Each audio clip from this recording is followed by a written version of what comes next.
today's question, how fast can a homemade sump pump suck water?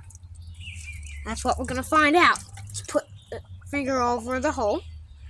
And 3, 2, 1. Not even a second. Let's do that again. 3, 2, 1. 1, 2, 3 seconds.